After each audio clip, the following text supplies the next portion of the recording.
കല്യാണം കഴിഞ്ഞെന്ന് വെച്ച് സ്വന്തം വീട്ടുകാരെ മറക്കാൻ പറ്റുമോ? അവരല്ല നമ്മൾ ഇത്രയും കാലം പോറ്റി വളർത്തിയത്. അപ്പോൾ ഇതേ ഞാൻ ഇന്ന് എൻ്റെ വീട്ടിലേക്ക് പോവാം കേട്ടോ. ഏകദേശം 5 മാസമായി ഞാൻ എൻ്റെ വീട്ടിലേക്ക് പോയിട്ട്. അപ്പോൾ പോകുന്ന വഴിക്ക് എനിക്ക് ഭയങ്കര പൂതി ബീഫ് ഫ്രൈ കഴിക്കാൻ.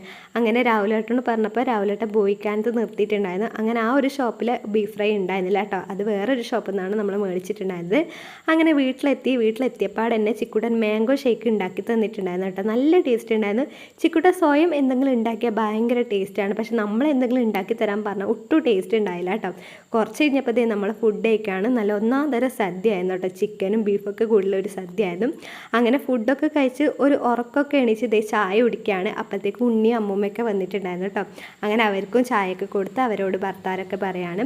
പിന്നെ നമ്മൾ ഇറങ്ങേണ്ട സമയമായിട്ടുണ്ടായിരുന്നു കേട്ടോ. ഒരു 5 മണി ആയിട്ടുണ്ടായിരുന്നു.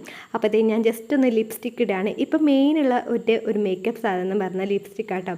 എങ്ങോട്ട് പോയാലും ലിപ്സ്റ്റിക്കോ അല്ലെങ്കിൽ ലിപ്പ് ബാമോ കേട്ടോ എനിക്ക് ആവശ്യമാണ്. അങ്ങനെ ഒന്ന് ഒരുങ്ങിയതിന് ശേഷം ഇതെൻ്റെ അനിയനാട്ടോ ചിക്കുട്ടൻ, എൻ്റെ ഇളയ അനിയനാണ്. അങ്ങനെ നമ്മളെല്ലാവരോടും ബൈ ബൈ പറഞ്ഞിട്ട് ഇറങ്ങാണ്. അപ്പോൾ പോകുന്ന വഴിക്ക് നമ്മൾ പാനിപ്പൂരി കഴിക്കാൻ വേണ്ടി ബോയിക്കാനത്ത് നിർത്തിയിട്ടുണ്ടായിരുന്നു. ഇവിടുത്തെ പാനിപ്പൂരി ഭയങ്കര ടേസ്റ്റാണ്. ഞാനിത് 3ാമത്തെ പ്രാവശ്യമാണ് ഇത് കഴിക്കുന്നത്. നിങ്ങൾ എന്തായാലും ഈ ഒരു ഭാഗത്ത് വരുന്നുണ്ടെങ്കിൽ ബോയിക്കാനത്ത് ഈ ഒരു പാനിപ്പൂരി ഷോപ്പിൽ നിന്ന് കഴിക്കണം.